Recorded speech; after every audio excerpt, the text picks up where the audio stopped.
पापियों को पाप से है तारती। ये अमर ग्रंथ ये मुक्ति पंथ ये वेद निराला नव ज्योति जलाने वाला। हरि नाम यही हरि ध्यान यही हरि नाम यही जग के मंगल की आरती। पापियों को पाप से है ये शिव पुराण के भक्तों है आरती। पापियों को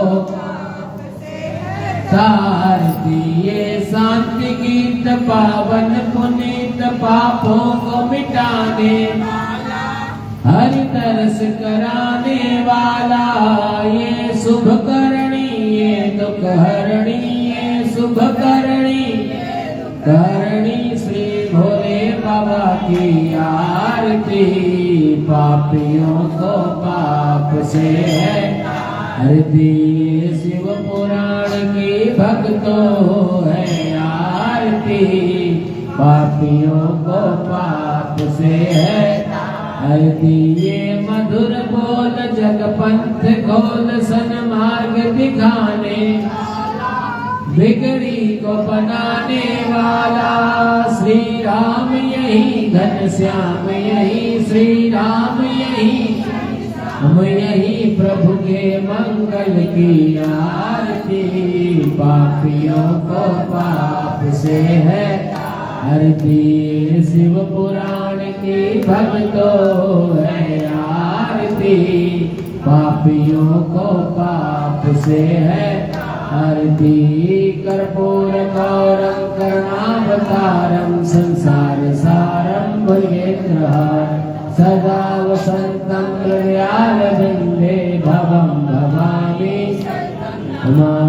तमेव माता च पिता तमेव बन्धु च सखा तमेव विद्या द्रविणं तमेव सर्वं मम देव देवा। हरे राम राम राम हरे हरे हरे कृष्ण कृष्ण कृष्ण हरे हरे राम राम राम हरे हरे हरे कृष्ण कृष्ण हरे हरे। जनेन शीतलेन कर्णेन रद्यः द्योः शान्ति अन्तरिक्षं शान्ति पृथिवी शान्ति रापः शान्ति ओपदय शान्ति वनस्पतयः शान्ति विश्वे देवाः शान्ति ब्रह्म शान्ति सर्वं शान्ति सामा शान्तिरिति।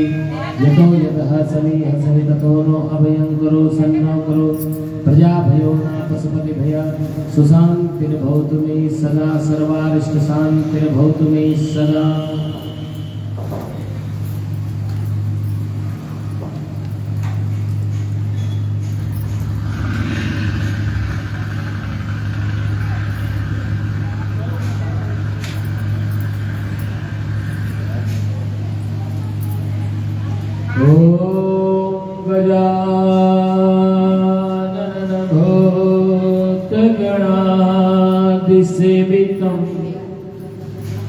कपीत जम्बो पदचारु भक्षणम् उमासुतं शोक विनाशकारकम्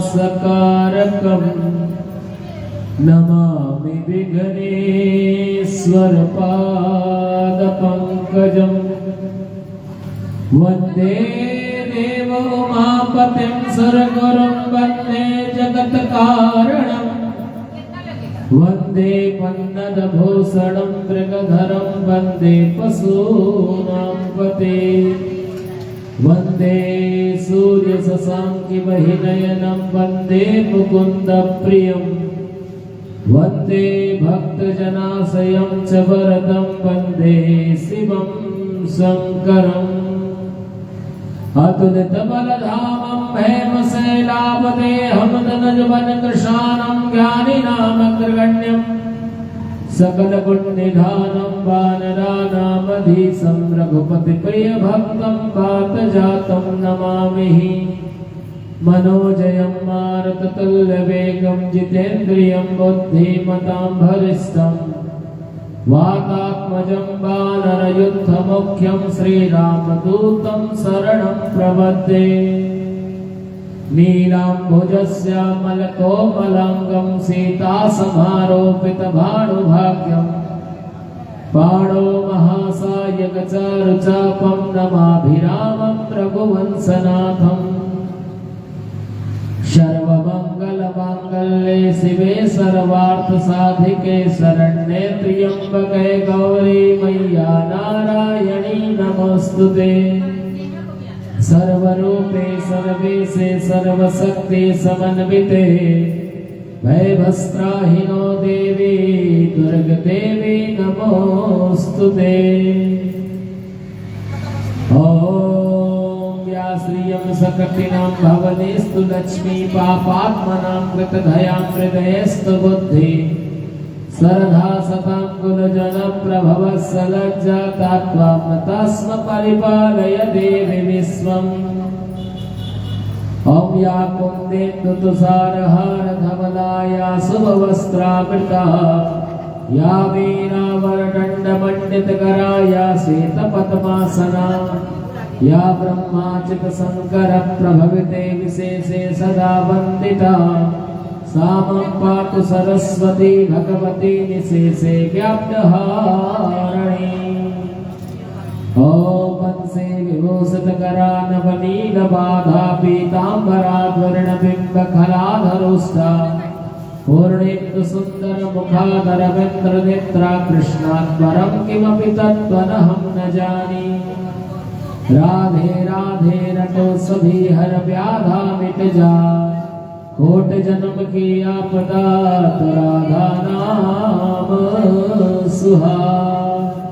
बोली श्री गणेश जी महाराज के, बोली शंकर भगवान के, बोली माता पार्वती के, बोली हनुमान जी महाराज के, बोली राम दरबार की, बोली जगन्नाथ स्वामी की, बोली बलभद्र भगवान के, बोली सुभद्रा महारानी की, बोली जगज्जननी माँ दुर्गा की, बोली लक्ष्मी माता की, बोली सरस्वती मैया की, बोली वृंदावन बिहारी लाल की, बोली राधा रानी सरकार की, बोली शीतला महारानी की, बोली भैरवनाथ की, बोली शिव महापुराण ग्रंथ की, बोली व्यास जी महाराज की, बोली सत्य सनातन धर्म की। नमः पार्वती पते हर हर महादेव। तो आइए परम मंगल में भगवान की मांग में स्वरूपा जो सत्य स्वरूपा है, जो तन धन चित धन आनंद धन को देने वाली एवं छवि का ध्यान करते हुए आज हम सभी 18वें दिन की कथा में प्रवेश करेंगे। उससे पहले आपको चिंतन करने के लिए 2 मिनट भगवत नाम संकीर्तन करते, उसके बाद आज की कथा को आगे हरि ओम नमः शिवाय, हरि ओम शिवाय, हरि ओम नमः शिवाय, हरि ओम शिवाय, हरि ओम नमः शिवाय, हरि ओम नमः शिवाय, हरि ओम नमः शिवाय, हरि ओम शिवाय नमः शिवाय, ओम नमः शिवाय, ओम नमः शिवाय, ओम नमः शिवाय, नमः शिवाय शिवाय, ओम नमः शिवाय, ओम नमः शिवाय, हरि ओम नमः शिवाय, हरि ओम शिवाय। बोली शंकर भगवान की, बोली वृंदावन बिहारी लाल की, बोली राधा रानी सरकार की, बोली सती महारानी की। तो कल हमने जाना सती का काव्य।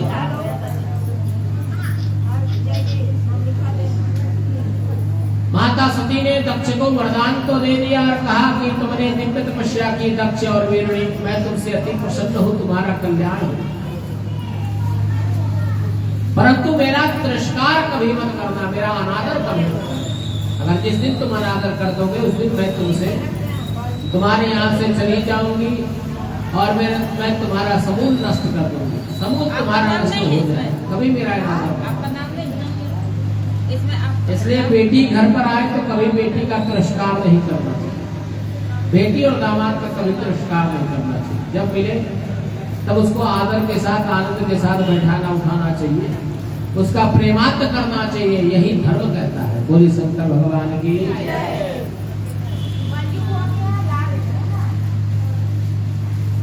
इसी को धर्म कहते हैं।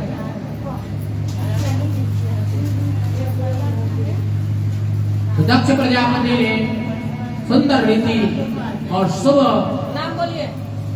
समवर्तित्व वेदों की पारम गति से 9 मास व्यतीत होने पर पुत्री रूप में माता जन्म हुआ। बड़ा आनंद हुआ है और दक्ष प्रजापति ने बड़े आनंद के साथ अपनी पुत्री का लालन पालन किया और ब्रह्मा जी की आज्ञा से अपनी पुत्री का नाम जो था सती रख दिया। जो सत्य है उसी को सती कहते हैं। बाद में चली हटी हो गया था तो सती नाम रखा और सती बड़ी आनंदित थी और केवल उसके मन में यही बात रहता था कि मैं महादेव का भजन और महादेव का कीर्तन करूं, महादेव का भजन और महादेव का कीर्तन करूं, यही भाव रहता है हमेशा। क्योंकि जब शंकर का ध्यान करेंगे तो केवल एक ही प्रतिबिंब दिखेगा, शंकर। बोले शिव समान दाता नहीं विपत विदारण हार लज्जा मोरी राखियो भवनंदी पर। कहते ना सेवा पूजा बंदगी सबई आपके हाथ में, तो कछु जानू नहीं आप जानो मुझे। क्योंकि भगवान ये सब कुछ जानने वाले हैं, अमंगलों का नाश करने वाले हैं। तो माता सती ने बस यही विचार किया कि अब तो मुझे केवल एक ही प्राप्ति करनी है और वह प्राप्ति जो है महादेव की प्राप्ति है।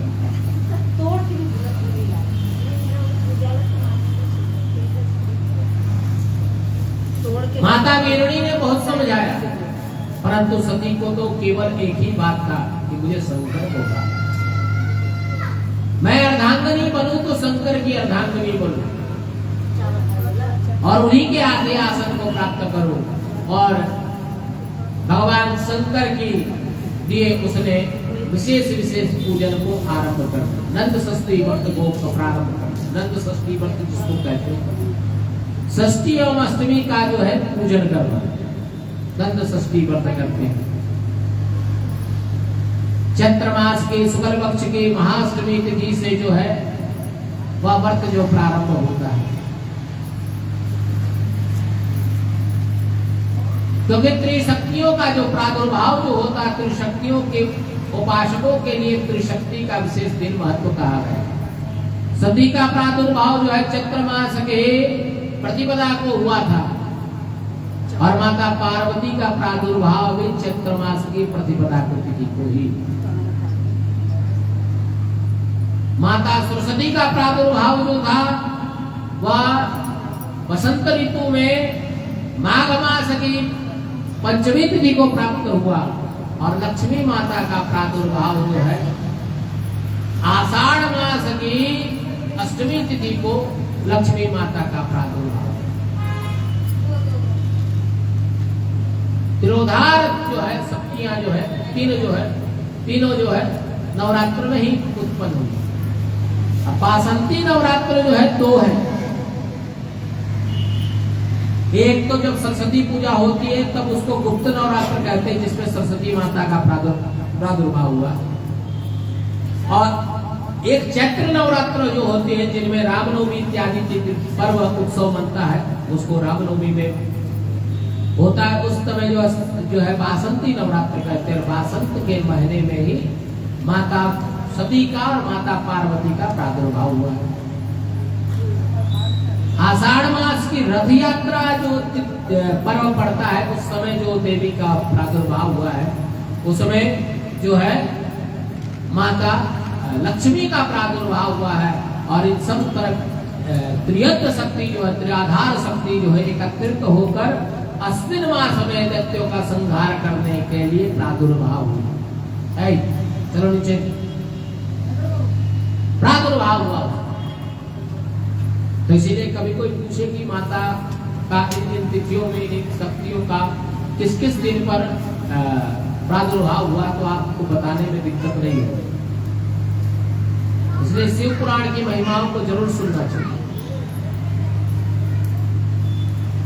तो प्रादुर्भाव हुआ और जगत का कल्याण करने के लिए माता ने नंद षष्ठी व्रत को प्रारंभ किया।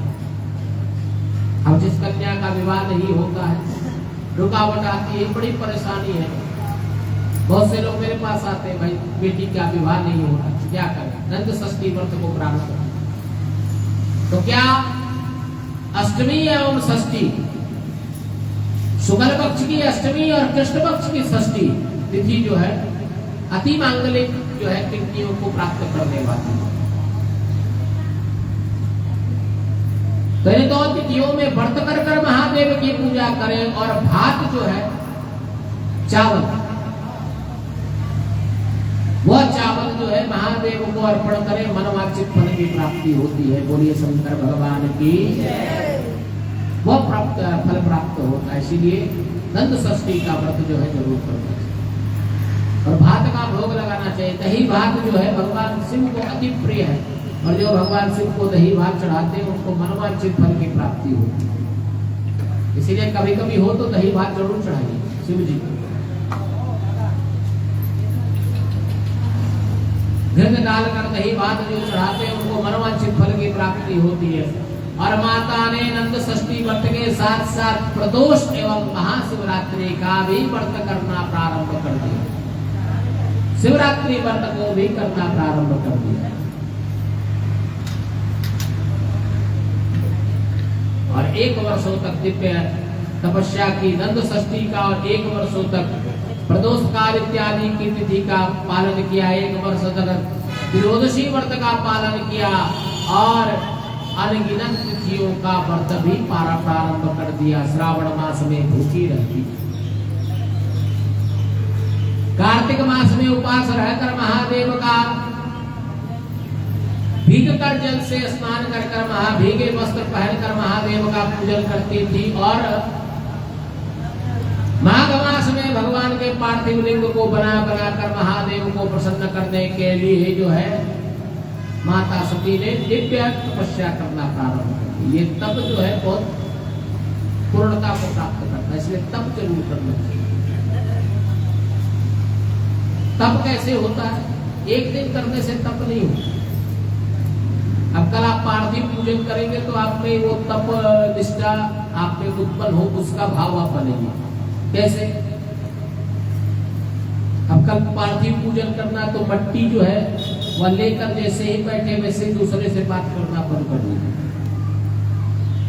अब बगल में मट्टी रखे हुए हैं, इधर बात करते रहेंगे। आज आप क्या बना के आए हैं, क्या कर रहे हैं, क्या बात हुआ, श्रीमान जी क्या बोले, अब बड़ी प्रकार की बातें होती। उन बातों को आप करते हैं, अब फिर सोचेंगे महादेव से मनोवांछित फल की प्राप्ति हो, तो ये सब गलत है। हम पूजन करें तो पूजन का विधान हो, और पूजन में त्याग और समर्पण का भाव जिसके अंदर होता है उसी को महादेव की अनुकंपाएं प्राप्त होती है। बोले शंकर भगवान की। तो त्याग कैसा होना चाहिए? बात नहीं करनी, बात नहीं करनी, बात भी एकदम नहीं, एकदम शांत होकर एकाग्रचित होकर आरती पालती बनाकर उसके आसन पर बैठने का विधान कहा गया। भगवान शिव का पूजन जो है कुश के आसन, कुश ना आसन मिल पाए तो क्या चीज, पत्तों पर बैठकर। कौन सा पत्ता भाई? सखुआ का पत्ता हुआ, मलुआ का पत्ता हुआ, इन सब पत्तों पर बैठकर आपको तप करना चाहिए। आम की लकड़ी के पट्टे पर बैठकर आपको तप करना चाहिए। आम की लकड़ी जानते हैं, उनका पाटा बना दे। सबके घर में होते हैं आम की लकड़ी। क्यों होती है? क्योंकि जब कन्या का विवाह होता है तो वो पट्टा दिया जाता है, लकड़ी का पट्टा होता है। अब तो लोग नहीं रखते, पुराने जमाने में उसी पट्टे पर बैठकर पूजा करते थे। वो वही दिव्य पट्टा होता था, इसमें सारे कार्य करती थी कन्याएं शादी के बाद। जैसे शादी की चूनर होती है ना, शादी के चूनर, शादी का गमछा, उसी प्रकार से शादी का दिया हुआ पहले पीढ़ा होता था, उसी पीढ़े पे बैठ के लोग पूजा करते थे। लेकिन अब तो वो विधान खत्म हो गया। अब तो पंडित जी क्या करते हैं, दुर्वा दल दे देते हैं, बिस्तरो बिस्तरो बिस्तरो बिस्तरो प्रतिग्रहता, भाई ले ले बिस्तरो प्रतिग्रहणा में। अब पीढ़ा लेकर बैठ जाए, कहाँ लाए लकड़ी का पाटा, अब लकड़ी का पट्टा तो मिलता है नहीं, अब मिलता भी है तो वो इतना कमजोर मिलता है कि एक बार बैठिए तो टूट जाए। बोले शंकर भगवान की, ऐसा मिलेगा कि बैठिएगा तो टूट जाए, मजबूत भी नहीं रहता, कुछ दिन में खराब हो जाए। लेकिन हमारी माताओं के समय का जो पाटा है, आज भी आज उनके यहाँ अभी किन के यहाँ मिल जाएगा, बहुत से लोगों के यहाँ मिल जाता है। तो ऐसे बैठे तब में बात नहीं करनी चाहिए, तपोनिष्ठा, निष्ठा होकर, एकत्रित होकर, एकांत होना है। भीड़ में भी बैठे तो लगे कि मैं महादेव का भजन कर रही हूँ, ओम नमः शिवाय, ओम नमः शिवाय, मंत्र पढ़े। अब लोग बैठ के ऐसे पढ़े, ओम नमः शिवाय, नमः शिवाय, नमः शिवाय, इस तरह से पाठ करते, तो ये गलत है। एकाग्रता जीवन में होनी चाहिए।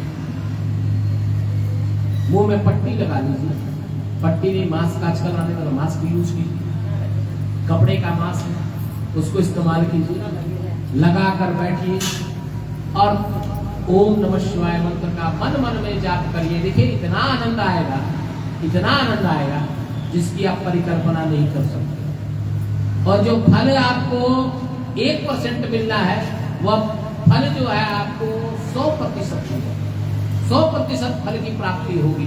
इसीलिए शिव का पूजन जो है एकाग्रता को समर्पित होता हो, तब वह पूजन जो है आपको विशेष फलकारक माना। अब तो ऐसा है, लोग बात कर करके पार्थिव पूजन करते हैं, तो ये सब महत्व जो है उसका कम हो जाए। इसलिए बैठकर बात न करें, अपने आनंद के साथ और अपना समर्पण देते हुए पार्थिव पूजन करें, उसी का फल होता है। अब बगल में बैठा, तुम कितना बना रही हो, मैं 151 बना रही, मैं 208 बना रही, ये बोलना ही नहीं। कितना बना रही बोलना ही नहीं उसको, कितना बना रहे। हमको महादेव ने आज्ञा दी कि तुम 151 बनाओ, मुझे महादेव से आज्ञा मिली कि तुम 251 बनाओगे, मुझे आज्ञा मिली 51 ही बनाना है। तो महादेव की जो इच्छा है, तब तो मैं महादेव का पूर्ण सस्टेन कर रही हूँ। पूर्ण सस्टेन मतलब पार्थिव बनाना, मतलब सस्टेन करना, भगवान मंगलाचरण करना, तब तो हम कर पा रहे हैं। अन्यथा हम लोग कहाँ कर पाते, इतना अवसर हमें कहाँ मिलता। हम तो बड़े सौभाग्यशाली हैं जो महादेव ने हमें ये सस्टेन करने का अवसर प्रदान किया।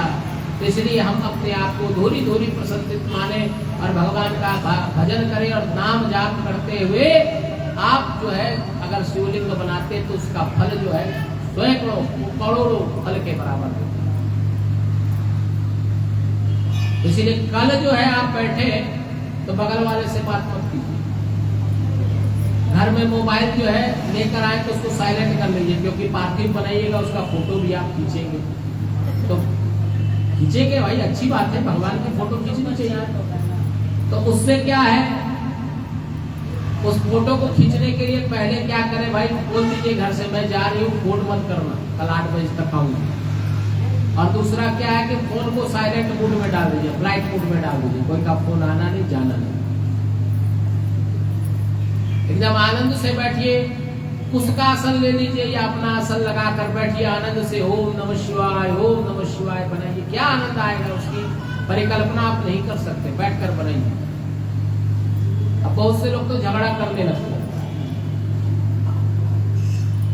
तो ये सब चीजें जो है हमारे जो ये भक्ति में बाधक बनती है, तो इन बाधाओं से दूर होकर ही हमें पूजन करना चाहिए। तो माता सती ने इन बाधाओं को दूर करने के लिए एकाग्रचित होकर नित्य महादेव के लिए तपस्या की और 14 वर्षों तक उसने दिव्य तपस्या की। माता सती ने 14 वर्षों तक दिव्य तपस्या की, जिसके फलस्वरूप महादेव प्रसन्नचित्त हुए इन व्रतों से। अष्टमी तिथि, द्वादशी तिथि इत्यादि तिथियों को मालपुए का भोग लगाती थी और चतुर्दशी को भगवान को दिव्य 56 प्रकार के भोगों और नैवेद्यों को बनाकर अर्पण करती थी। इन सब वस्तुओं का अल्पाहार करवाकर भगवान को दिव्य दिव्य आसनों पर अलंकृत कर महादेव का पूजन और आरती करती थी, विराजन करती थी और प्रदक्षिणा करके भगवान को संतुष्ट करती थी, भगवान को संतुष्ट करती थी। और ये तब कर करके महादेव को प्रसन्नचित्त कर दिया।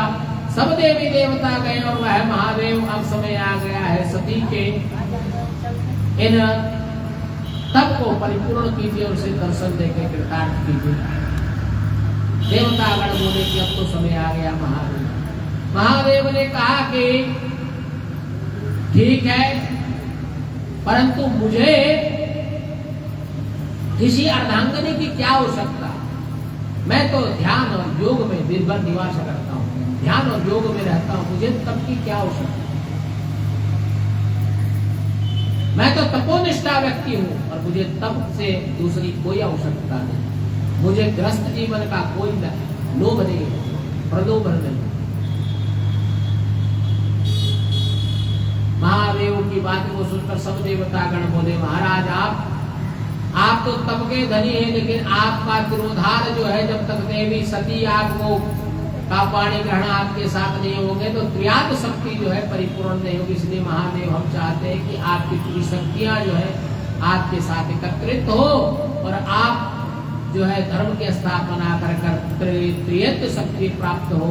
ब्रह्मा जी जैसे माता सरस्वती के साथ परिपूर्ण है, नारायण स्वयं लक्ष्मी के साथ परिपूर्ण है, आप देवी सती के साथ जब विवाह होगा तब आपकी परिपूर्णता होगी, तो तीनों पराग शक्ति जो है परिपूर्ण होगी। देवताओं ने याचना की, महादेव प्रसन्न हुए, बोले ठीक है, मैं तुम सबका दुख दूर करूंगा और माता सती से मैं पाणी ग्रहण संस्कार करूंगा। सब देवता वहां से विदा हुए और भगवान शंकर ने तुरंत ही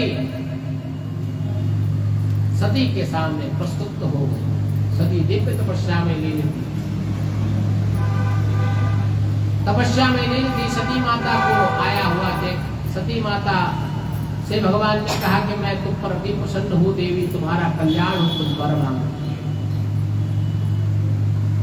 तुम वर मांगो, तुम्हारा कल्याण है। आज मैं तुमसे युद्ध हूँ, तुम्हारे तेज से जो भी तुम्हारी याचना हो उसको पूर्ण करने के लिए मैं यहाँ पर आया हूँ, तो तुम्हारी जो याचना हो। माता सती ने विनय से सिर झुकाकर कहा कि महाराज अगर आप मुझे कुछ देना ही चाहते हैं तो आप मेरे पति हो। बोली शंकर भगवान की। अगर कुछ देना ही चाहते हैं तो आप मेरे पति हो जाए।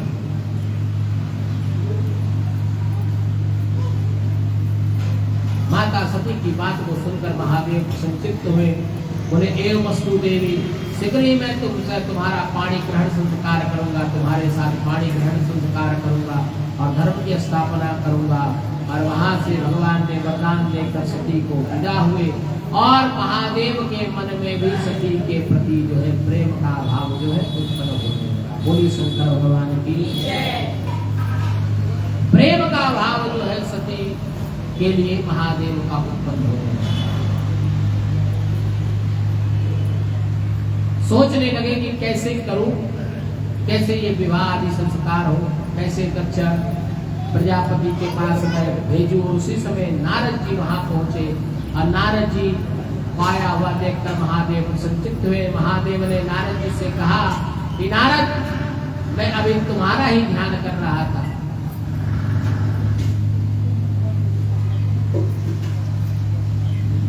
बोले प्रभु आप मेरा ध्यान कर रहे थे? बोला हाँ, और ऐसा भाव हुआ कि तुम यहाँ सुयोग्य तुम यहाँ पर आ गए हो। मैं चाहता हूँ कि तुम स्वयं ब्रह्मा के पास जाओ और मेरी कही हुई सारी बातों को प्रस्तुत करो और ब्रह्मा जी के पास जाकर मेरी बात को बताओ।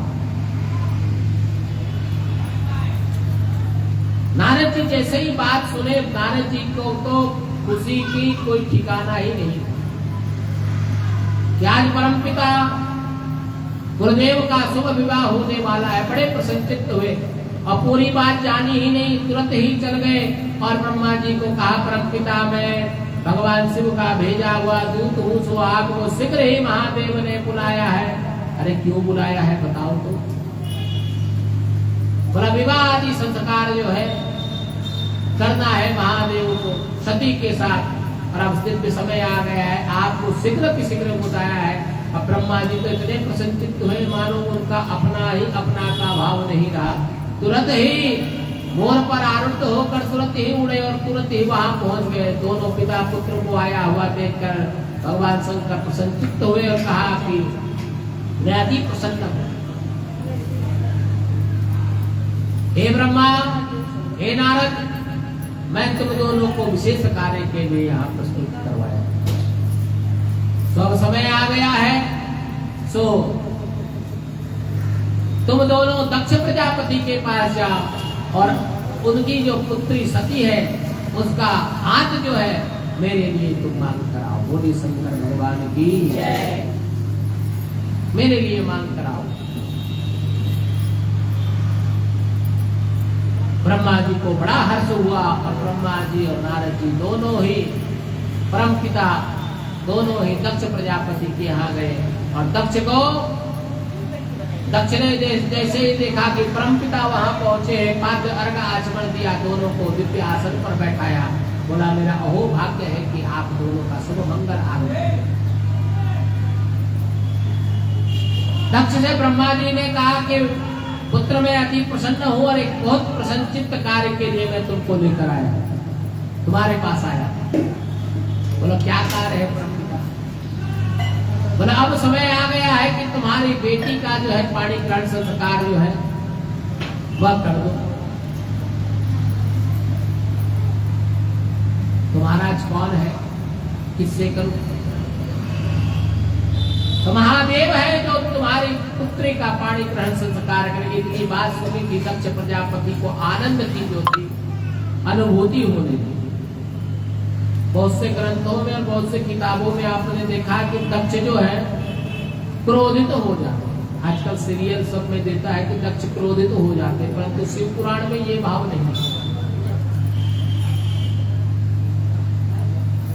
बड़े प्रसन्नचित्त हुए और कहा कि अगर आपके मुखारविंद से इतनी बड़ी बात जो है आपने प्रस्तुत की है और आप जगत के सूत्रधार हो प्रभु परमपिता, आप आदेश करो कि मुझे क्या करना चाहिए और ये विवाह के कार्य को कैसे आगे बढ़ाना चाहिए। दक्ष प्रजापति की बात को सुनकर ब्रह्मा जी ने कहा कि तुम शीघ्र ही जाओ और महादेव को सुंदर शुभ मुहूर्त में समिवित वेदों की पारंगति में शुभ विवाह आदि संस्कार के लिए निमंत्रण करके आओ और विवाह की बात करके आओ। आज भी हम शादी विवाह करते हैं तो जाते हैं ना, लड़के यहाँ बेटी वाले जाते हैं, भाई मेरा बेटा है, मेरी बेटी है, भाई विवाह योग्य है, आपका सुंदर स्वरूपवान पुत्र है, सो अगर आपका पुत्र के साथ मेरी पुत्री का विवाह हो जाए तो मैं अपने आप मेरे जीवन को धन्य महसूस करूं। ये बोलते हैं ना। तो ब्रह्मा जी के साथ दक्ष प्रजापति महादेव के यहाँ गए और 56 प्रकार के भोग वस्त्र पुष्प की मालाएं और भी बहुत से सामग्रियां और रत्न इत्यादि लेकर गए हैं। अंगूठी, हार, कुमंडल, मुकुट, मणि इत्यादि लेकर गए और सुंदर लगन पत्रिका जो है उसमें लिखी है लगन पत्रिका। मंगलम भगवान विष्णु मंगलम गरुड़ध्वज मंगलम पुंडरीकाक्षाय मंगलाय स्तनोहरि। मंत्र के साथ महादेव को निमंत्रण देने के लिए गए हैं लगन पत्रिका लेकर। आज भी विवाह इत्यादि में लगन पत्रिका लिखाई जाती है। आप जानते हैं ना, लड़के को तिलक के टाइम में लगन पत्रिका दी जाती है, धान बांटनी होती है, विवाह में धान बंटनी होती है। उसमें क्या होता है कि लगन पत्रिका जो होती धान के साथ जाती है। बहुत से समाज में नारियल के साथ लगन पत्रिका जाती है, बहुत से समाज में धान के साथ जाती है, बहुत से समाज में हल्दी के साथ लगन पत्रिका जाती है, बहुत से समाज में हल्दी या मेहंदी के साथ लगन पत्रिका जाती है। परंतु लगन पत्रिका जो है वह लड़की के घर से लड़के के यहाँ जरूर जाती है। ये विधान है। आप कितने प्रकार के कार्ड छपवा लीजिए, कितना ये सुंदर लाखों करोड़ों रुपया खर्च करके कार्ड छपवा लीजिए, परंतु लगन पत्रिका जो है पीले कागज में ही लिखा के या सफेद कागज में लिखा के ही जाती है। यही सत्य है। और इसी को जो है लगन का महत्व किया जाता है, लगन का मान कहा जाता है। लगन इसी को कहते हैं। और जिस दिन लगन लिखा जाता है उस दिन से लड़का लड़की का आना जाना जो है बंद हो जाता है। बोली शंकर भगवान की।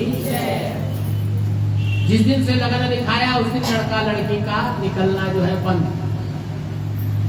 अब 5 दिन निकलो नहीं, चाहे 7 दिन लगन लिखाया, 7 दिन का लगन लिखा गया या 5 दिन का लगन लिखाया, 2 दिन का लगन लिखाया, जितने दिन हो उतने दिन का अगर लगन लिखा गया तो लड़का लड़की जो है भैया घर में बंद रहेंगे। डेली क्या होगा, उनके साथ गीत नाद कन्याएं औरतें गाती हैं और उसके बाद क्या होगा, छत छीटा जाता है या हल्दी बल्दी लगाई जाती है। उतने दिन का जो है समारोह जो आयोजन जो है चालू हो जाता है। लगन पत्रिका जो है दक्ष प्रजापति ने लिखवाई। भृगु आदि ऋषि ने शुभ मुहूर्त समय विद्युत पारंपति में भृगु ने जो सुंदर जो है लगन पत्रिका लिखवाई। लगन पत्रिका और लगन पत्रिका भी इतनी सुंदर जिसकी परिकल्पना करना देवताओं के लिए ले जाकर दक्ष प्रजापति ने कुमकुम का तिलक लगाकर भगवान शंकर का प्रतिवादन किया। पाद्य अर्घ आचमन इत्यादि करके प्रतिवादन करके सुंदर तिलक लगाया। तिलक लगाकर वस्त्र आदि पहनाए और भगवान शंकर को एक दूल्हा बनाया और धान इत्यादि देकर नारियल पर लगन पत्रिका लिखकर भगवान को समर्पित किया और कहा कि अमुक तारीख को आपका विवाह जो है मैंने सती के साथ जो है करना निश्चित कर दिया। महाराज आपकी आज्ञा के फलस्वरूप आपके दिशा निर्देश के द्वारा मैंने अपनी कन्या का विवाह जो है वह करना पक्का कर दिया है। और भृगु ने कहा शुभ दिन समय विदित वेदों की पारंगति में बताया कि आषाढ़ मास की त्रयोदशी तिथि को आपका सुंदर विवाह जो है भगवान के साथ जो है हो जाना चाहिए। ऐसे बहुत से लोग मानते हैं कि जो फाल्गुन की त्रयोदशी होती है उसको महाशिवरात्रि बोलते हैं। सब लोग सोचते हैं उस दिन शिव जी और पार्वती जी का विवाह हुआ, परंतु ये गलत है। महाशिवरात्रि जो हम मनाते हैं वह माता पार्वती और भगवान शंकर के विवाह के लिए नहीं मनाते। ब्रह्मा जी और विष्णु जी को भगवान शंकर ने दिव्य ज्ञान प्रदान किया था और ऐसे उत्सव को जो है शिवरात्रि का रूप प्रदान हुआ था। ऐसे दिन को शिवरात्रि का रूप प्रदान किया था। परंतु काशी जो है अवमुक्त क्षेत्र है। काशी के विद्वानों ने उस दिन को बड़ा शुभ आनंदित दिन मानकर भगवान शंकर और माता पार्वती का शुभ विवाह आदि मानकर उनका विवाह आदि संस्कार का उत्सव मनाना प्रारंभ कर दिया। तब से आज तक जो है ये उत्सव जो है मनता आ रहा है। तो हम भी भगवान शंकर माता पार्वती का शुभ विवाह आदि करते हैं। आप 365 364 दिन बिलपत्र जो है ऐसे चढ़ाते, उल्टा चढ़ाते। लेकिन महाशिवरात्रि के दिन बिलपत्र जो है सीधा चढ़ता है महादेव। सीधा क्यों चढ़ता है? क्योंकि ब्रह्मा और विष्णु दोनों को तृप्ति मिलती है उस सीधे पत्र बिलपत्र से। इसीलिए सीधा पत्ता बिलपत्र जो है शिवरात्रि के दिन चढ़ाना चाहिए। महाशिवरात्रि में भी बिलपत्र जो है सीधा पत्ता शिव जी को अर्पण करना चाहिए। बाकी दिन तो आप जितने भी दिन आते हैं वो सब दिनों में आप बिलपत्र जो है ऐसे उल्टा चढ़ाइए। लेकिन अन्य दिन में जैसे शिवरात्रि पड़ती है उस दिन जो है बिलपत्र जो है वह सीधा चढ़ाइए, मनोवांछित फल की प्राप्ति है। लगन पत्रिका भगवान को समर्पित किया। भृगु ने आषाढ़ मास की शुक्ल पक्ष की कृष्ण पक्ष की त्रयोदशी तिथि को दिव्य विवाह का शुभ लगन निकलवाया और महादेव और भगवान माता सती का विवाह आदि संस्कार जो है। इधर दक्ष प्रजापति ने भी विवाह की तैयारी ली। 100 योजन विस्तृत जो है मंडप का निर्माण करवाया। 100 योजन का विस्तृत मंडप निर्माण करवाया और बारातियों को रहने के लिए उपयुक्त व्यवस्थाओं को का व्यवस्थाएं की।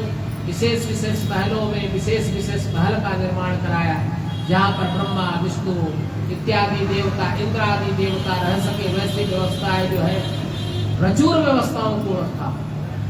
फ्रिज में फूल रखा हुआ है, तो विशेष व्यवस्थाओं को किया। और अब शुभ मुहूर्त आ गया, जिस दिन महादेव का विवाह जो है माता सती के साथ, माता सती के साथ जो है शुभ विवाह होना था। और सब देवी देवता जो है महादेव के यहाँ पहुंचे और महादेव का जय जयकार किया। सब देवताओं ने हरिद्रव्य लगाकर माता पर, माथे पर और शरीर पर भगवान को भस्म की जगह पर हरिद्रव्य लपेटा और हरिद्रव्य लपेट कर भगवान को सुंदर सुसज्जित किया। और सुसज्जित करने के बाद जो है दिव्य अलौकिक वस्त्रों के साथ उनका श्रृंगार किया। अलौकिक वस्त्रों के साथ जो है महादेव का सब देवताओं ने श्रृंगार किया, क्योंकि महादेव का श्रृंगार जो है अति मंगल कामना को परिपूर्ण करने वाला है। इसीलिए अलौकिक श्रृंगार जो है महादेव का करना चाहिए। चंद्रमा सुसज्जित है, मस्तक पर गंगा जो है जटा से निकल रही है और दिव्य रूप को धारण किए हुए महादेव ऐसे प्रतीत हो रहे हैं मानो उनकी शोभा के बारे में कहना ही क्या। ऐसी शोभा जो है जिसके बारे में सुनने मात्र से जो है जगत का कल्याण हो, ऐसी शोभा पा रहे। नंदी भी आज आनंद के साथ जो है उद्घोष कर रहा है और सब देवता जय जयकार कर रहे हैं, बोलिए शंकर भगवान की जय, सती माता की। और दिव्य जो है विवाह आदि के लिए भगवान नंदी पर उद्घोषित होकर सब देवता सिद्ध चरण आदि नाच गान कर रहे और नाच गान करते हुए माता सती के द्वार पर पहुंची है।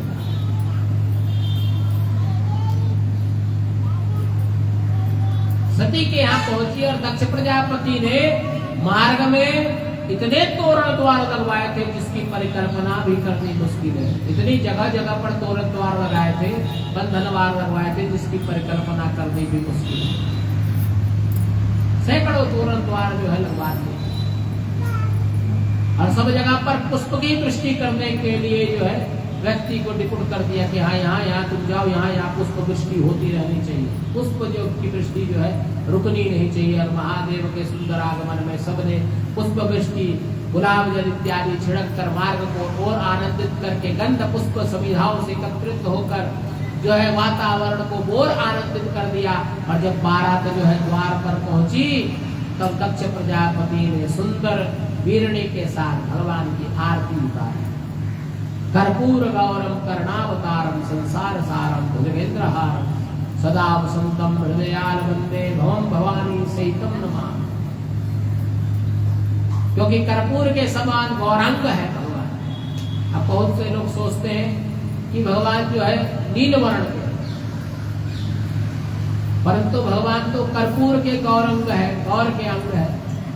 दक्ष प्रजापति ने यह श्लोक वीरणी के साथ गाया कि कर्पूर गौरम कर्णावतारम संसार सारम भुजगेंद्रहारम सदा वसंतम हृदयाल वंदे भवम भवानी सहितम नमामि। और दक्ष प्रजापति ने सुंदर आरती करी है और भगवान को सुंदर प्रतिपादन कर कर कहा कि हो भाग्य हमारे कि आज आपका सुंदर आगमन हुआ, मेरा कल्याण हो गया। मैं अपने आप को आनंदित महसूस कर रहा हूँ कि प्रभु आज आपका सुंदर विवाह आदि संस्कार हो।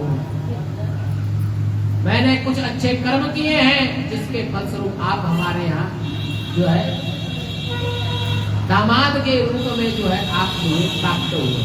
अच्छे कर्म किए हैं तब तो आप मुझे दामाद के रूप में प्राप्त हुए। बोले बड़े भाग मानुष तन पायो सुर तुम तब समग्रंथन गायो। बड़े भाग से जब मानुष तन प्राप्त होता है तो तभी ग्रंथन का जो है अभ्यास होता है, तभी व्यक्ति ग्रंथन को सुनता भी। महादेव का सुंदर आदर सत्कार प्रतिपादन किया, बारात अंदर गई है और भृगु आदि को ब्रह्मा जी ने आदेश दिया कि तुम सुंदर रीति रिवाज के साथ विवाह आदि करा। अब भृगु ऋषि सोच रहे कि ये परमात्मा का विवाह मैं कैसे करूं? जो जगत के सूत्रधार है उनका विवाह मैं कराऊं, ये बड़ा विषम में हो जाए। तुरंत ही कहा परमपिता मुझसे ये कार्य नहीं हो सकता। बोला क्यों? बोला जिससे ज्ञान, जिससे प्रकाशवान होता है, जिससे माया जो है परिपूर्णता होती है, और जो जगत में सूत्रधार स्थापित करते हैं, ऐसे महादेव का विवाह मैं कराऊं, तो ये बड़ा विषम्य की बात। और आपके समान तेजस्वी गुणों का निधान, त्रिलोक का संचालन करने वाले परमपिता है, त्रिलोकपति है, जो पालन करता हुए, और आपके सामने मैं मंत्र पढ़ूं तो ये मुझसे बड़ा कोई भी अज्ञानी नहीं है। इसीलिए परमपिता ये शुभ विवाह जो है आप जो है आप ही कराइए, क्योंकि कर्ता आप ही हैं, इसीलिए कारक भी आप बनिए, और महादेव का सुंदर विवाह आदि संस्कार जो है आप ही कराइए। भृगु की बात को सुनकर ब्रह्मा जी अति प्रसन्न हुए, और ब्रह्मा जी ने भृगु के साथ मिलकर नारद इत्यादि देव ऋषियों को एकत्रित कर मरीचि इत्यादि अपने पुत्रों को बुलाकर शुभ विवाह का जो है सुंदर यथोचित रीति रिवाज के साथ विवाह प्रारंभ हो गया। विवाह हुआ, विवाह बड़ा आनंद के साथ हुआ। बारात जो थी 4 दिन में 1 हफ्ता रुकी, 7 दिनों तक बारात रुकी। आजकल तो क्या है कि बारात को देख के ही लोग के पसीने फूल जाते, हाथ पर फूलने लगते। अरे बाप रे, बारात कितने बजे आई थी? और आजकल बारात कम, लड़की वाले ज्यादा जाते, सराती ज्यादा जाते, शादी जो आजकल कम होने लगी, विवाह जो है आजकल कम होने लगा। आजकल बेटी यहाँ विवाह होता है, बारात जो है लड़की की निकलती है, लड़के की बारात नहीं निकलती, क्योंकि शादी जो आजकल विवाह जो है लड़की का होता है, लड़का का कहाँ होता है? लड़का का तो बारात आता ही नहीं, क्योंकि बारात जो है हमेशा लड़की वाले के यहाँ, लड़की वाला ही आजकल जाता है, तो इसीलिए उसको सराती वाले पर शादी हो गई, बाराती वाली शादी खत्म हो गई। तो बारात जो है वह सुंदर 1 सप्ताह जो है तक्ष के यहाँ रही, और तक्ष ने भी बड़े आनंद के साथ जो है विवाह आदि संस्कार करवाए। इतना सुंदर विवाह का आयोजन हुआ, मानो सारी धराएं जो है आनंद के साथ अनुभूतित हो। वेरणी माता ने अपनी पुत्री सती को दिव्य ज्ञान प्रदान किया कि आज से जो है तेरा घर जो है ये नहीं है, अब कैलाश ही तेरा घर। सुख दुख जीना मरना जैसे भी हो, अपने पिता का घर जो अब तेरा नहीं है, तेरा पति का घर ही तेरा है, इसीलिए आज से ये घर तेरा नहीं रहा। अगर वो तुम्हें आने दे तो आओ, जाने दे तो जाओ, अन्यथा उनका बात का तिरोधार मत करो, तिरस्कार मत करो। वेरणी माता ने दिव्य ज्ञान करा। आजकल की माताएं तो क्या बोलती है, आने नहीं दे रहे हैं, अच्छा ठीक है भाई को भेजते हैं, उसका रोटी काहे बनाऊं? नहीं मत बनाओ। और 100 रिश्तों में 90 रिश्ते जो है आजकल 498 के हो, 498 केस जाते हैं, बहुत खराब हो गया समाज जो है, बहुत खराब हो गया। बार बार जिसके घर में फोन आए तो समाज को दूषित माना जाता, और माँ को जो है बेटी के घर में ज्यादा झांकना नहीं चाहिए। आजकल हर बात पे झांकना होता है, हर 5 मिनट पे जो है माँ का फोन आता है, बेटी क्या बनाई हो, बेटी क्या खा रही हो, उनके लिए क्या किया है, कैसे क्या क्यों करी हो, तो नाना प्रकार की बातें करेगी। तो उससे जो है घर जुड़ने की जगह घर टूटता है। दूरी जितनी रहेगी उतना अच्छा रहेगा। बोलते ना दूरी जितनी होगी आना जाना होगा, इसलिए दूरी बनाए रखिए। और पुत्री का घर जितना दूर होता उतना आनंद होता। बोला बेटी जो है कम से कम 1 कोस से दूर होनी चाहिए, 4 कोस पर बेटी का घर होना चाहिए। और बहू का घर जो है वह कितने दूर होता, 8 कोस पर दूर होना चाहिए। बेटी का घर 4 कोस और बहू का घर 8 कोस पे होना चाहिए, शास्त्र कहते हैं।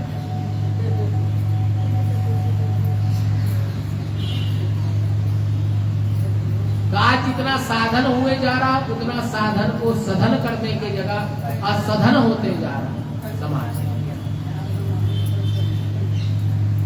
तो क्या हो रहा है, कहीं परिवार जो है बनने की जगह टूट रहा जाता। आजकल इन सब चीजों का वकील इत्यादियों का केस इतना होने लगा जिसका क्या है। 5 लाख 10 लाख 20 लाख इतने पैसे ले लेकर तलाक दिलवाते हैं, तलाक छुड़वाते हैं।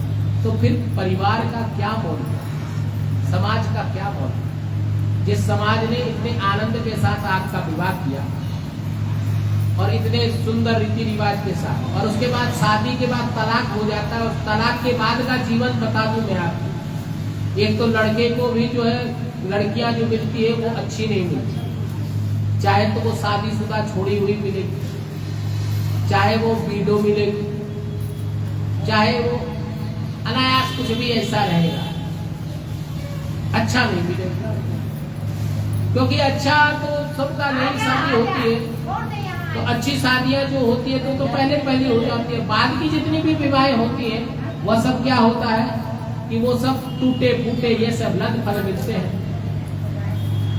तो अच्छा संस्कार नहीं होता। तो इसीलिए अगर जहां टूटता हो ना वहां जोड़ने की बात करें, तोड़ने की बात। और ना जाने कितने ही रिश्ते जो है टूटते हैं, साल भर तलाक हो रहे हैं, और तलाक पर कुछ नहीं कर पा रहे। और इतना गुमान है दोनों में से कोई झुकना नहीं चाहिए, तैस ना लड़का झुकेगा ना लड़की झुकेगी। और वह दूसरों के ज्ञान से चलते हैं, अपने ज्ञान से नहीं चलेंगे, दूसरों के ज्ञान से। लड़का अपने परिवार वालों से चलेगा, लड़की अपने परिवार वालों से चलेगी। तो उससे क्या होता है, ज्ञान का जो है विखंडनता आ जाती है, और उसके बाद क्या होता है, टूट के जो है घर बर्बाद हो जाता है। इसीलिए घर को बर्बाद मत कीजिए। अगला जन्म अगला जीवन सोचिए कि अगर इसके साथ मेरा विवाह टूटता है तो आगे मेरा विवाह जिसके साथ होगा वो सही मुझे नहीं प्राप्त होगा। जब भी मिलेगा तो मुझे कैसा मिलेगा, छूटा हुआ मिलेगा, या तलाकशुदा मिलेगा, या विडो मिलेगा, या और अनायास कुछ भी मिल सकता है, अच्छा नहीं मिलेगा।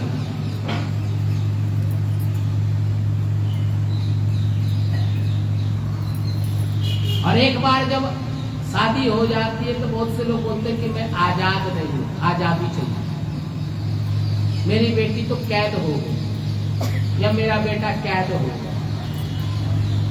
तो आजादी क्या होगी? अगर आप अपनी माँ घर में रहते तो भी क्या रात में 12 बजे भूखते हैं? नहीं हो। माँ बाप बोलते ना भाई क्यों रात में 12 बजे क्या कर रहे हो?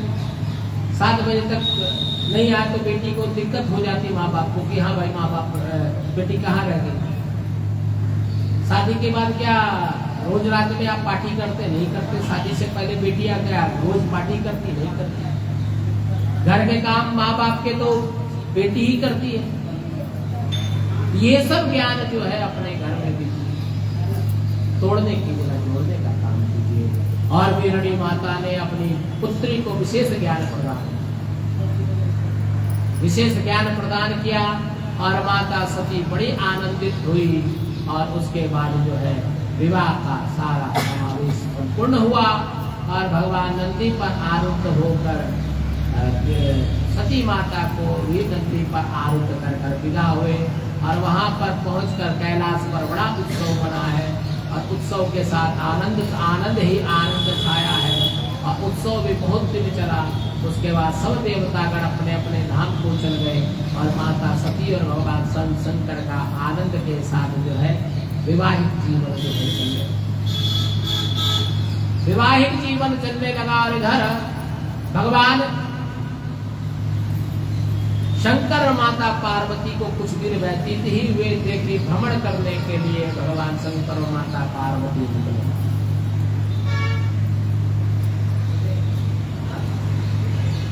और प्रभु श्री राम और लक्ष्मण जी को भ्रमण करते हुए देखा। माता सती ने कहा कि ये कौन है, कौन है ये?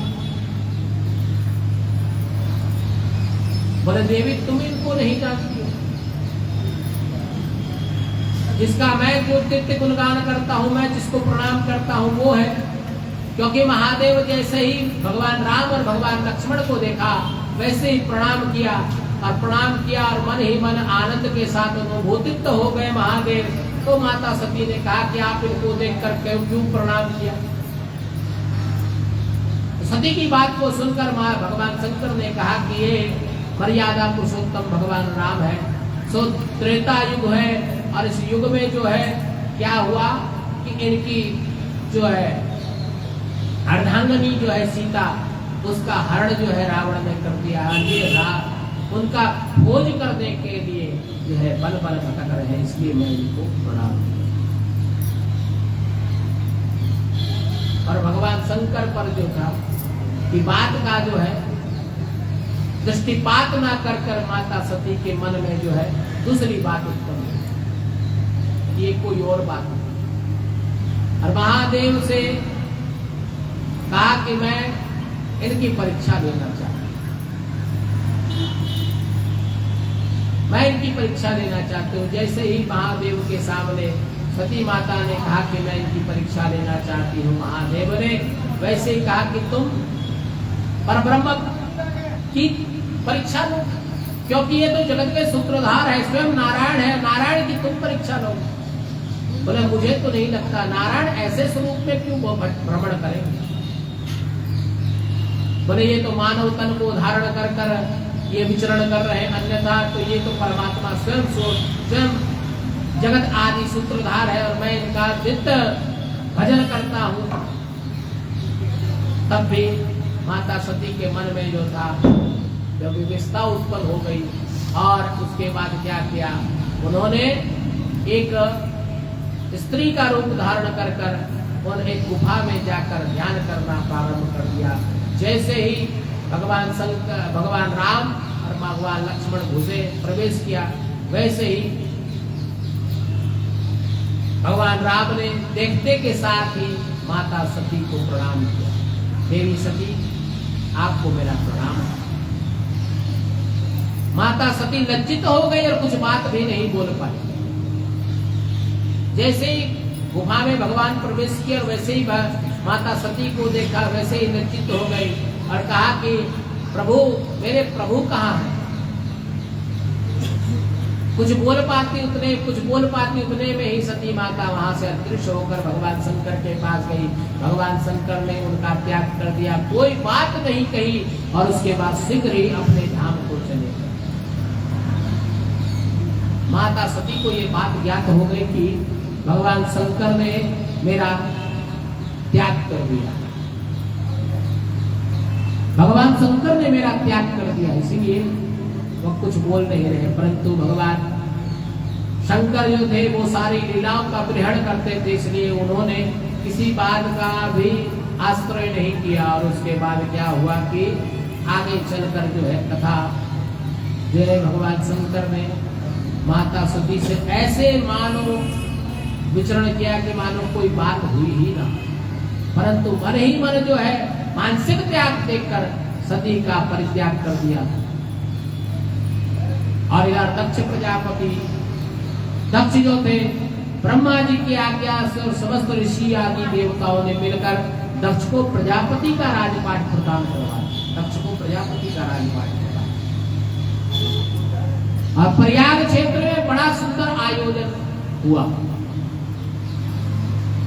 बड़ा ही आयोजन हुआ। सब देवताओं ने दक्ष को दिव्य आसन पर बैठाया और माता भगवान शंकर नंदी पर आरूढ़ होकर भ्रमण कर रहे थे। और उतने में ही देखा कि एक विशाल आयोजन चल रहा है। सब देवता सिद्धचरण आदि ब्रह्मा आदि देवता नारायण स्वयं वहां पर प्रस्तुत है। वैसे ही भगवान शंकर भी उसी स्थान पर पहुंचे और वहां पर खड़े हो गए। सब देवताओं ने जय जयकार की, लेकिन महादेव ने दक्ष प्रजापति को कोई प्रणाम या कोई भी प्रतिवादन नहीं किया, क्योंकि स्वयं चराचर जगत के एक सूत्रधार भगवान शिव है और शिव किसको प्रणाम कर सकते। दक्ष प्रजापति को ये बोध हो गया कि ये मेरा दामाद है और ये दामाद होकर मेरा पदवंदन नहीं किया, इसलिए रुष्ट होकर दक्ष ने विशेष प्रकार की बातों को करना प्रारंभ किया कि तुम्हारा स्वरूप जो है अमंगल सा है, तुम दिखाई अमंगल से दिखते हो, नित्य जटा को धारण करते हो और तुम्हें देखकर व्यक्ति को जल भी प्राप्त ना हो, ऐसा स्वरूप तुम्हारा है। तुम अपने आप को त्रिलोकपति कहते हो और तुम अपने आप को क्या समझते हो? मुझे तुम प्रणाम नहीं करोगे तो क्या मेरा तिरस्कार हो जाएगा? जैसे दक्ष ये सब बातें कर रहा था, उसी समय नंदी ने कहा कि आप जो है बड़े विषम बात है, आपको लज्जा नहीं आई जो त्रिलोक के प्रति है, जो सार तत्व है, जिससे ब्रह्मा, जिससे विष्णु, जिससे सृष्टि का संचालन होता है, उसका आप अनादर कर रहे हैं। दक्ष प्रजापति ने कहा कि तुमको क्या पता, स्वयं जटाजूट को धारण किया हुआ अमंगल सा प्रतीत होता, तुम और तुम्हारे स्वामी देख ले तो जल नसीब ना हो, ऐसे व्यक्ति का तुम कैसे त्रिलोकपति कहते हो? मैं तो नारायण को त्रिलोकपति करता हूँ। नाना प्रकार के शब्द कहने प्रारंभ किए। नंदी क्रोध से लाल लाल आंखें करने लगा। मानो उसी समय उस सभा का ध्वंस करने भगवान शंकर ने कहा, नंदी शांत हो जाओ। और उसी समय नंदी पर आरूढ़ होकर महादेव प्रस्थान कर गए और दक्ष प्रजापति के मन में यह भाव हो गया कि क्यों ना मैं शंकर से बदला लूं, मैं शंकर से बदला जरूर लूं।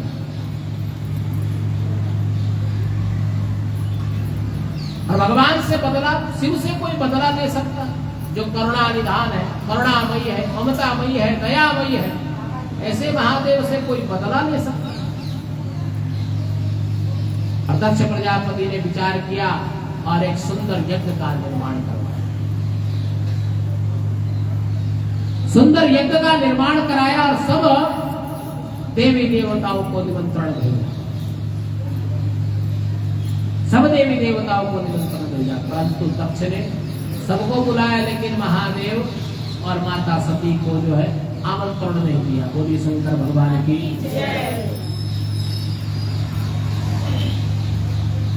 माता सती और भगवान शिव को जो है आमंत्रण नहीं दिया। अब आमंत्रण नहीं देने का कारण था कि बदला लेने का जो भाव जो होता है वह दक्ष के प्रति आ गया,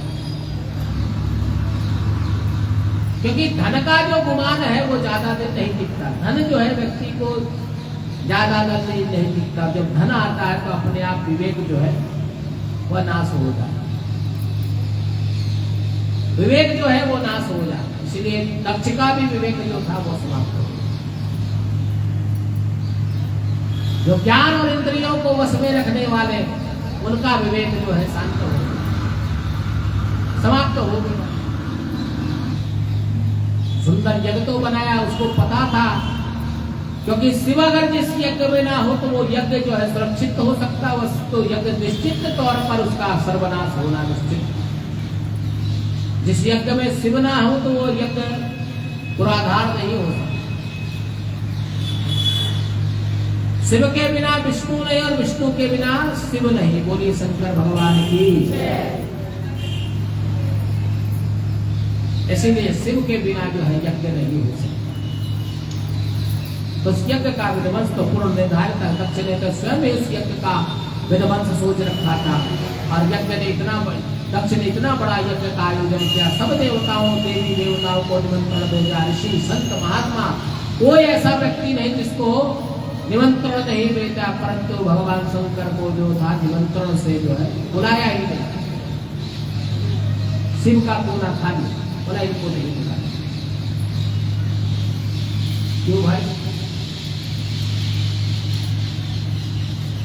ये मेरा दामाद है और मेरा तिरस्कार कर दिया। ऐसे भी ससुर समाज में पटरी कम खाई।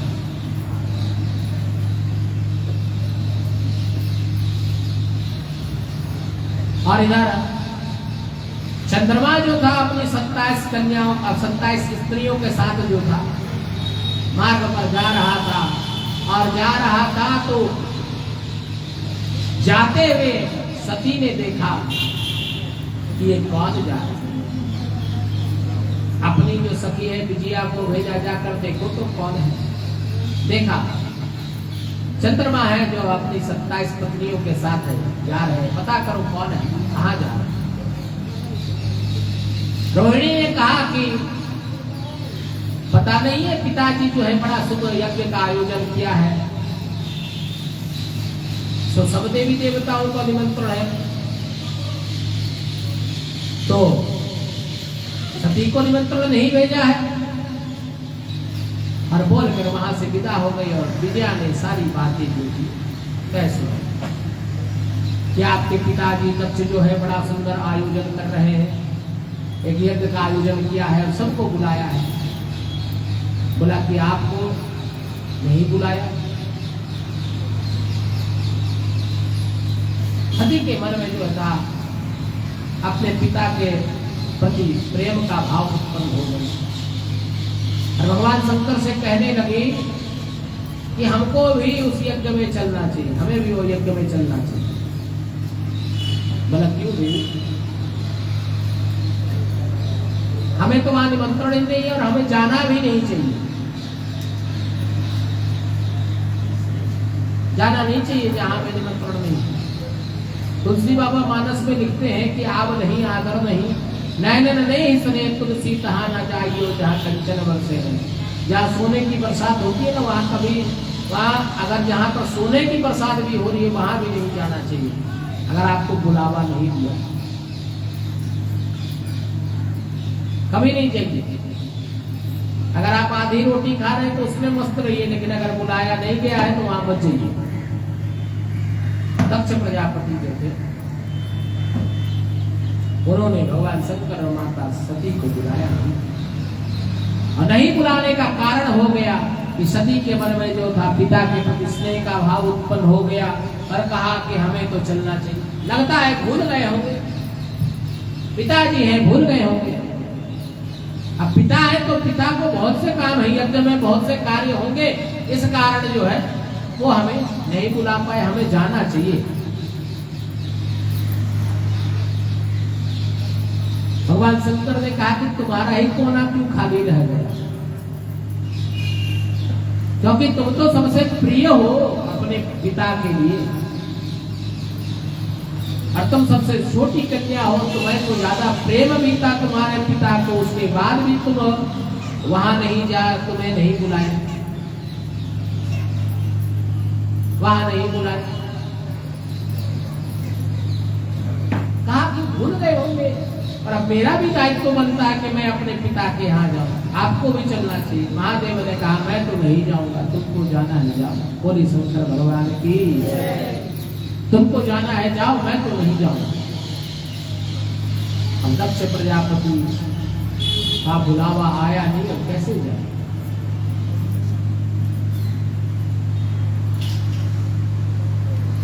अब इधर से शंकर भगवान ने अपने 60,000 गणों के साथ माता सती को दिव्य नंदी पर आरूढ़ कर सोने के छत्र से सुशोभित करके कहा कि अब तुम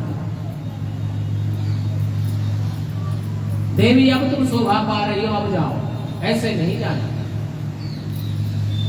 और जब विदा कर रहे थे तो भगवान शंकर ने यह विचार कर दिया था, मन में यह भाव उत्पन्न हो गया था कि अब सती जो जा रही है दोबारा जो है कैलाश पर नहीं आएगी। भगवान भी थोड़े दुखित थे सती को विदा करते हुए, और भगवान सती को जब विदा कर रहे थे तो मन में एक रोष भी था कि सती मेरी बात को नहीं मानी। बोला विधि का विधान यही हानि लाभ कहिए, चाहे विधि राखे राम ताही विधि रही। तो जैसे भगवान रखे वैसे ही रहना चाहिए। मंगल अमंगल सारे जो है वो भगवान निर्धारित करते हैं, समय निर्धारित करता है। समय के अधीन तो देवता भी है, हम कौन समय के अधीन। इसीलिए महादेव का भजन जरूर करता है। और माता सती को विदा किया और माता सती बड़ी आनंद के साथ जो है अपने पिता दक्ष प्रजापति के यहाँ जा रही है। जय जयकार हो रहा है सती का और गई है। और दक्ष प्रजापति के महल के बाहर बड़ा आनंद हुआ, उत्सव हुआ है। सबने जय जयकार किया है और कहा, बहनों ने देखा बड़े आनंद के साथ लाड प्यार किया है। छोटी बहन है, आयो आओ बहन, बड़ी सुंदर हो, प्यारी हो। हाँ हाँ, मेहमान जी नहीं आए, बोला हमें बुलाया था क्या, हम तो यूं ही आ गए। उन्होंने मना कर दिया कि हमें तो बुलाया नहीं, इसीलिए हम तो आएंगे नहीं। इसीलिए वो तो आए नहीं, मैं स्वयं आई हूं। आज तो पिताजी से मेरी लड़ाई होगी, बोली शंकर भगवान की। क्योंकि पुत्री को सबसे ज्यादा स्नेह जो है पिता से होता है, बोली शंकर भगवान की। पुत्री को सबसे ज्यादा स्नेह जो है